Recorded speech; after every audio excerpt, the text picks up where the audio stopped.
Welcome to Integrated Training Plan for U19 FIS Ski Team based in Craigleith Ski Club, Ontario. My name is Bebe Zurcic. I'm a FIS head coach at Craigleith Ski Club in Ontario, and I'm a student at High Performance Coaching Technical Leadership at the University of BC. As every sports organization, including Alpine Skiing, I have a long-term athlete development. My team fits under train to compete level. So what's a train to race level in Alpine Skiing presents? It's a program designed for first and second year FIS athletes. So those are students grade 11 students in high school these students want to focus on education and still be ski racers. The program also offers options to continue ski race after graduating high school, and this program will enable smooth transition to Canadian universities. There's option to maybe go to NCAA schools, but because they're young, they only have 2 years of development in this level. Chances are quite slim to be accepted in any U.S. schools or have any kind of scholarships. Some unique athletes can do it, but this level, to be fair to athletes and families, the expectations are lower for any kind of scholarships. So at the end of this stage, these athletes should begin to specialize their strongest discipline events and focus on next level, which should be provincial team, or maybe, as I said, NCAA, if everything goes well. So in this train to compete level, as you can see, percentage of trains versus competition is reversing. Used to be 50-50 or 60-40 for training. At this level, competition takes 60% of time, and training is 40%. And this level, it's focused as many different directions, like life skills, mental skills, physical, tactical, technical, and it takes a lot of time, and it's becoming almost like a full-time job for these athletes.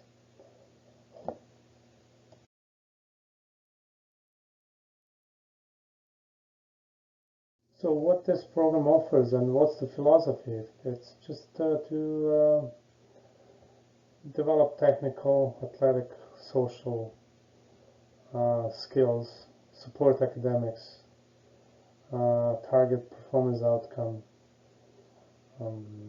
grow love for the sport. And what this program offers is well-planned schedule, clear objectives, purpose, come to prepared, engaged, and rested. The schedules for these programs are flexible because of COVID and school commitments, and we also offer midweek racing, the regional and outside of province. Actually, this year we didn't go anywhere; we just stayed locally. And the message for this program is that excellence takes time. To reach full potential, athletes need to be rested, committed to the program, well planned, and quality training for many years would benefit at this level. And success cannot be rushed. In many cases, the athletes who maybe 1 year showed really good performance, but in reality it takes a time. Can't be rushed. So our evaluation progress, expectations, role of parents, and communications is quite unique. We are using quite a few tools to track the athlete's performance, which requires a relationship between coach and athlete. And we measure performance in training, in racing, we documenting progress, and we have evaluation tools for it. And expectations from club of the program coaches, athletes, and as a coaches expectations from coaches of coaches to the club, and expectations from athletes, families of the program, and vice versa. So those expectations we are fulfilling quite nicely. Biggest supporter of this program definitely parents, and we are encouraging to be part of the process. We are encouraging their effort and recognize their effort. We are communicating with parents and keeping them informed, and they're doing a good job of fueling the tank of athletes and supporting them in this journey.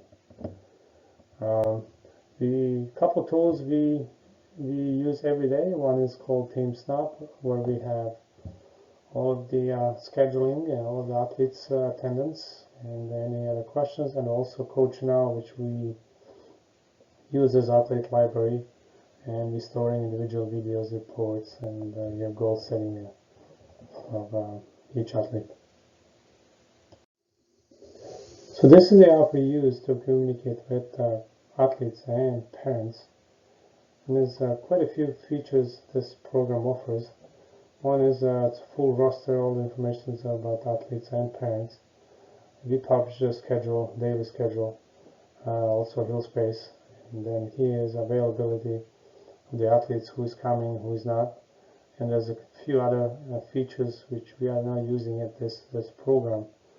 For any individual videos and comments about technique and how to improve, we are using Coach Now application, which is a really good communication tool between coach and athletes. So Max, this is your probably best turn. Look at what you've done here. You hit the edges, everything's good, you got a great reaction.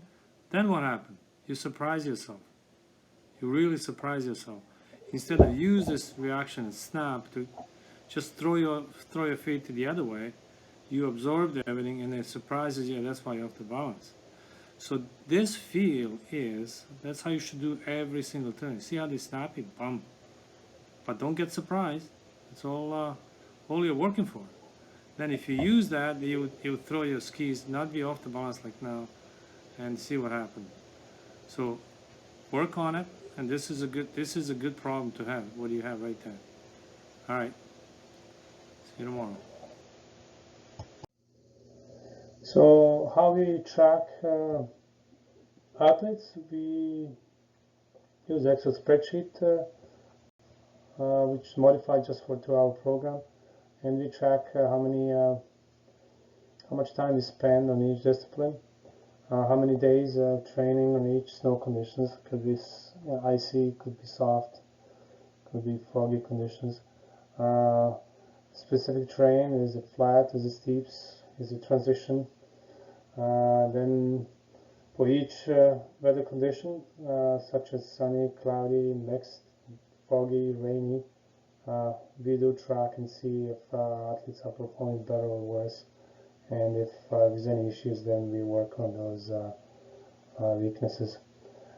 Training tracker, as you can see, discipline, train, how many runs, how much time, and what kind of slope and conditions and weather. Fitness assessment we are doing in early May. We have option to be part of the South Ontario general testing, which is a group of athletes, U14, U16, U18, meeting at York University, and they do generic tests like broad jump, high jump, balance, penta jump. Those are standard tests we've been doing for many years. More specific testing can be done at Canadian Sports Institute in Scarborough, which is a good place to do more detailed tests like blood tests, max power, VO2 max, altitude test. Those are the tests which can be done at York University. We also have option to do testing at University of Toronto, and they offer generic tests as well. So we have a few options for this spring. So for dryland testing, this is a photo from CSIO with previous generations, and we use fitness protocol, which is designed by provincial and national sports organizations. For dryland testing, we follow Alpine Ontario dryland testing protocol, which has been done 2015-16, and ever since we follow same protocol. Over here, just to give you an example of vertical jump, we have a few methods. We are using systems which are producing accurate data. Here it just gives you an idea of what broad jump is going to look like, bent and jump. And here is the most attractive part of the day. It was 20-meter shallow run. It's called Beep Test Leger Boucher. That's what we see what kind of shape and fitness level all of the athletes are. Beside the beep test, we have a 40-meter sprint and 60 to 90 seconds box jump, which is another really difficult and accurate test, which gives you a good idea as what kind of fitness shape the athletes are. To fitness testing, we have recording sheet, which we put the name and height and weight, and we have all of the data recorded, and we use it to track down athletes throughout the season. So ACA standards to fitness testing are really encouraging data we have, and we can keep our athletes motivated. One of the tests, broad jump, which is for if you want to be a member of Canadian team, it's 2.9 meters versus provincial is 2.75. So these are the data, available data, published data that our athletes can try, achieve, or at least get as close as possible to these standards. From a sports psychology point of view, we do have a good support from Peter Jensen and Jim Taylor, and they've done last few years many sessions.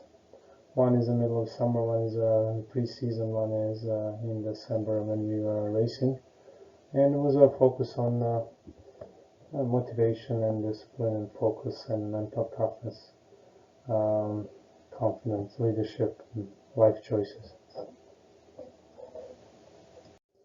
Yeah, and one of the key elements in our coaching was goal setting, and usually it's happened in end of November, beginning of December when we are in the camps.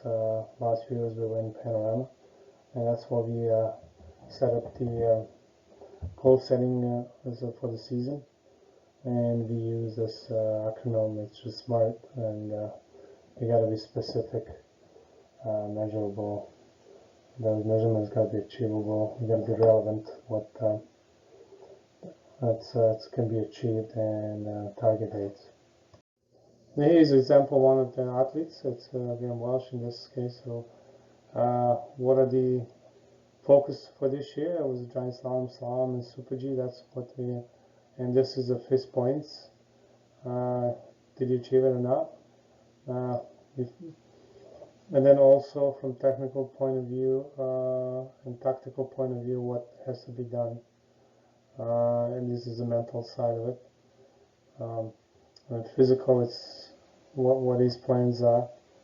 And equipment, it was down here, which he said, and this says this feels good. So his boots, his skis, everything seemed to be working fine for Graham.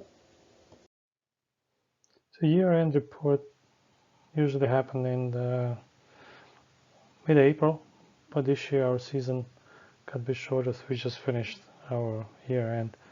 And what's in there is we do matrix, how many gates we skied, how many days we trained. We have all of the videos and analysis as a part of the report. So year-end includes physical testing results, fundamental skills, technical skills, tactical, and any comments regarding equipment, and overall comments how season went. We also discussed actually quite a bit of nutrition, winter sports. It's quite complicated when it comes down to nutrition and prepare the food because this age group is learning how to cook, and usually in the first camp the issues become what food they're going to prepare, how much they can eat a day, their hydration, and how many calories they need to be able to have a successful training. So we gave him little ideas what would be good. Let's say breakfast, how much carbs intake, what is the percentage carbs versus proteins, and also what sport drinks would be good for recovery. This is YTP, 52 weeks, what do we do, and how we design the program. It's tough to see these numbers, but it's at the top you can see broken down to weeks, and you have a race season, it's dark blue, you have the green, it's a preparation period, and you have transition period on week 16 to week 20. Also you have all of the details regarding, start with names and dates and all of the information about athletes, how many practices per week, camps if you have, and then we have an intensity gauge for each period, also the skill development, and focus as well for sessions, which is mental, nutrition, equipment, and then talk about technology and environment. So we'll get a little bit more detailed in the next slide. This is continuation of YTP, and it shows training emphasis and training quantification. As you can see, in first 15 weeks of the year, actually it's our race season, also last 5 weeks of previous year is a race season as well, and that's why we focus more on psychological, tactical, technical, and then in between the week 16 to week 33 we focus more on physical. From volume point of view and intensity point of view, as you can see, in race season the volume is quite low, intensity quite high. Preparation, transition and preparation period, it's the other way around. We got a quite high volume and low intensity. This is an example of a preparation period from May till September. A few checkpoints, fitness tests, and also there is a possibility of have a ski camp in Colorado, Chile, definitely depending on COVID, how the situation is going to evolve. And it's easy to see what days we are training, what days athletes are off, and helps everybody to plan summer holidays. Is the pre-season, which is October, November. That's where we intensify our fitness. So we're changing from heavyweight training to more plyometrics, which is more explosive power and quickness. And also we do testing in beginning of October, where we meet and then set the plans for the rest of the preparation period. And our plan for November would be a ski camp in Panorama, which would be 3 weeks camp. And that's our main camp of the year. We have to be ready for the camp physically, mentally. Parents have to pay expenses, so it's quite an important period. October, November, all the planning is done in these 2 months. Competitive season, which starts in December and it goes throughout January, February, March, and April.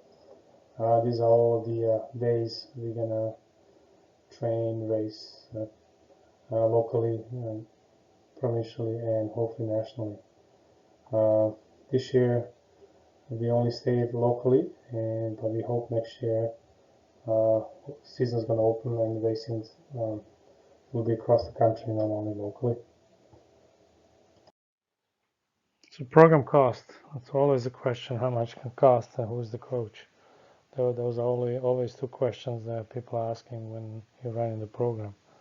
So this year we had awesome coaching staff. There was Phil Brown, ex-Olympian, who was working with me, and Mel McCague. So she is a master in kinesiology, and she's helping us with schooling and academics, beside the coaching.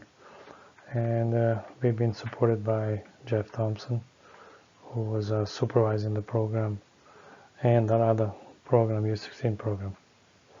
So you can see its basic cost is $35,035, and everything else is optional.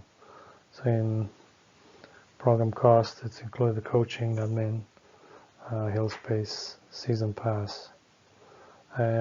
Race entries should be optional. We'll discuss that. As you can see, it adds up quite a bit, and try to keep costs down. We broke it down, and the program is pay as you go. A lot of athletes needed extra trainings, and at least parents have idea how much that would cost. So showing one pager just to make everything is kind of easy and understand how this program works. And club offers one pager to parents and people who are interested in this program. Where you can see the program description, the cost, what's included, what's excluded. And you can see calendar with major general preparation, there's a fitness, there's a specific preparation, pre-competition, competition phase. What volume and percentage of training will be in the gates and free skiing, supervised, and just in the training. So my hard work looks like it's going to pay off. I was involved with University of Calgary and UBC Okanagan to form some kind of ski club which would serve these athletes in near future, so they can continue ski race and work on their academic pathway. So one of the first ones was the University of Calgary.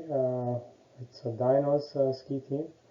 There's 8 of them this year in the program, and next year we will send 5 athletes who are in my program this year. So what's the good about Dinos?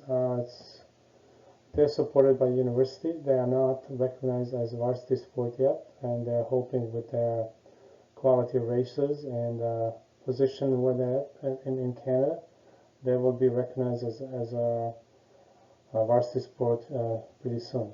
Right now, this program will be supported by individuals and athletes' families who always been behind athletes last 10 years or so.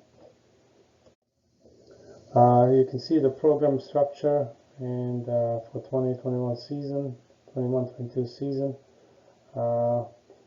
what they're going to do for training, what they're going to do for racing, how many days a week they're going to train. There'll be selection process for all of the athletes. If numbers are good, then and if you have more athletes than they can accept, they will hire more coaches and they will form another team as a part of their university program. As you can see, the athletes who have been accepted, it goes from born 97, 98 all the way to 2003. Head coach is Tim Zarsky, and he is working closely with the University of Calgary for athletes scheduling, trainings, if there's any health issues, any massage therapy, chiropractic, any doctor help. Tim is the contact person for these athletes. And my next project is going to be a UBC Okanagan ski team. We'll be in process to form ski club. It will be supported by parents again until this sport becomes a varsity sport in Okanagan region. So this is the end of the presentation. Thanks everybody for help, especially Oliver Blake, my mentor, my coaches, Phil Brown, Mel McCague, and Jeff Thompson, Dave Campbell, who helped me to organize all of the trainings this year, and many other friends we used to run successful program. Thank you.